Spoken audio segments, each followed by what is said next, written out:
You know, for a character as famous as Lord Voldemort, you'd think we know his whole story. But here's the thing. If you've only seen the movies, your picture of the Dark Lord is missing its most important chapter. The films, they give us the villain, but they totally skip the story of the boy who became that villain. So let me ask you, do you really get what makes Voldemort tick? The movies show him as the ultimate evil, and yeah, he is, but they leave out the most crucial parts of his life. They skip the very story that explains his obsession with power, his terror of death, and his complete, total inability to understand love. And this really gets to the heart of it. In the movies, what we get is this powerful, terrifying symbol of evil, almost like a force of nature. But the books, oh, the books give us a case study, a detailed, tragic, and really twisted history of how a person becomes a monster. So let's dive into that story they left out. To understand Tom Riddle, we actually have to go back before he was even born. We have to start with his mother's family, the once great, but now completely ruined House of Gaunt. I mean, talk about a fall from grace. The Gaunts were direct descendants of Salazar Slytherin himself, and they were obsessed with their pure bloodline. But that obsession led to generations of inbreeding, which, as you can imagine, caused all sorts of instability, poverty, and this legacy of cruelty that left them living in a dirty little shack, basically outcasts from the entire wizarding world. And into this broken, abusive family, Voldemort's mother, Merope, was born. She was just relentlessly tormented by her father, Marvolo, and her brother, Morfin. They saw her as a disgrace because her magic seemed so weak. But the truth is, their constant abuse was psychologically suppressing her powers. It was only after they both got hauled off to Azkaban that her magic was finally, truly set free. And what's the first thing she does with this newfound freedom? She brews Amortentia, the most powerful love potion there is. But let's be super clear about this. Amortentia doesn't create love, not even close. What it creates is a powerful, dangerous obsession, a twisted, manufactured imitation of affection. From this point, Merope's life just unravels with heartbreaking speed. She uses the potion on a handsome muggle from the village, Tom Riddle Sr. They run off, get married, and she gets pregnant. But at some point, she makes the fateful decision to stop giving him the potion, hoping, just desperately hoping, that he'd actually grown to love her for real.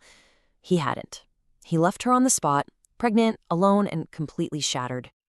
So you might be thinking, aha, he was conceived under a love potion, so he was born unable to love. But J.K. Rowling herself set the record straight on this. She said that loveless union was symbolic. The real tragedy, the key to his entire character, is this. Everything would have changed if Merope had survived and raised him herself and loved him. But she didn't. She died right after giving birth, leaving him an orphan. And so, Tom Riddle's story begins, not in a magical home full of wonder, but in the grim, cold reality of Wool's Orphanage in London, a place that would forge his view of the world in the absolute harshest way you can imagine. You have to picture it. The conditions were just awful. This was London squeezed between World War I and the Great Depression. The orphanage was overcrowded, food was scarce, and diseases were everywhere. For the kids who lived there, life was just a constant, brutal fight for survival. And in an environment like that, death isn't some abstract idea. It's a daily reality, seeing other kids get sick and just disappear. It ingrained in young Tom this profound, all-consuming fear of his own death. This is it. This is the root of his obsession with becoming immortal. And then, just when you think it can't get any worse, the world outside the orphanage walls erupts into total chaos. At the start of World War II, Tom was one of over 800,000 children evacuated from London to escape the bombing. Can you imagine? Just another violent upheaval, another reminder that his world was terrifyingly unstable. When he'd come back to London for holidays, he saw the destruction of the Blitz firsthand. The bombs falling, the random, senseless destruction. It just hammered home the lesson the orphanage had already taught him. Morality is a joke. The only thing that actually matters, the only thing that keeps you alive, is power. So when Tom Riddle got to Hogwarts, it wasn't a place that changed him, not at all. It was a place that gave him the tools and the stage to act on all the dark lessons his childhood had already burned into him. He was smart, he was charming, but he never once looked for a friend. He looked for followers. He started a gang, the original Death Eaters, and it was a mix of the weak kids looking for protection and the ambitious ones looking for a piece of his glory. He didn't want equals. He wanted tools. His ultimate goal, of course, was to conquer death itself. And this led him down the path to the darkest of all magic, the Horcrux. The whole process is just a complete violation of nature. You have to start with the ultimate evil act, murder, which literally rips your soul apart. Then, you use a dark spell to contain that broken fragment of your soul, and finally, you encase it in an object, anchoring yourself to the living world. And what's so chilling is how calculated he was, even as a teenager. He committed his first murder right there in Hogwarts, killing another student, Myrtle, to make his diary a Horcrux. Just a year later, he goes and murders his own father and uses his grandfather's ring for his second. And the objects he chose weren't random. The Gaunt Ring and Slytherin's Locket. That was his birthright, heirlooms from the magical family he was so proud of.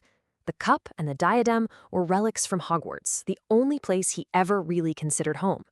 He was literally turning symbols of his own legacy into anchors for his twisted version of immortality. So you have all this depth, right? This psychological blueprint for a villain. So why in the world was almost all of it cut from the films? Well, let's talk about the filmmakers' choices. You know, the simplest answer is just time. The books are huge, and movies have to keep the pace moving. Spending a big chunk of the movie on flashbacks and the Pensieve would have really slowed down the main story. And plus, let's be honest, these themes are dark. We're talking child abuse, neglect, obsession, not exactly your typical family blockbuster material. So ultimately, that was the trade-off. By cutting out the messy, complicated human backstory, they streamlined Voldemort into this mythic, supernatural symbol of pure evil. And it's effective, for sure. But it sacrifices what is arguably a much scarier story, how a lonely, neglected boy chose, step by painful step, to become that monster. And that's really the bottom line here. The movies show us a villain that we have to defeat. The books, though, they present a villain we have to understand. They never ask you to feel sorry for Lord Voldemort, but they absolutely demand that you see the tragic human beginnings of Tom Riddle. And that's an opportunity that's pretty much lost on screen. Which leaves us with one last thought to chew on. With so much darkness and depth left on the cutting room floor, is it maybe time that Tom Riddle's tragic origin story gets its own proper adaptation?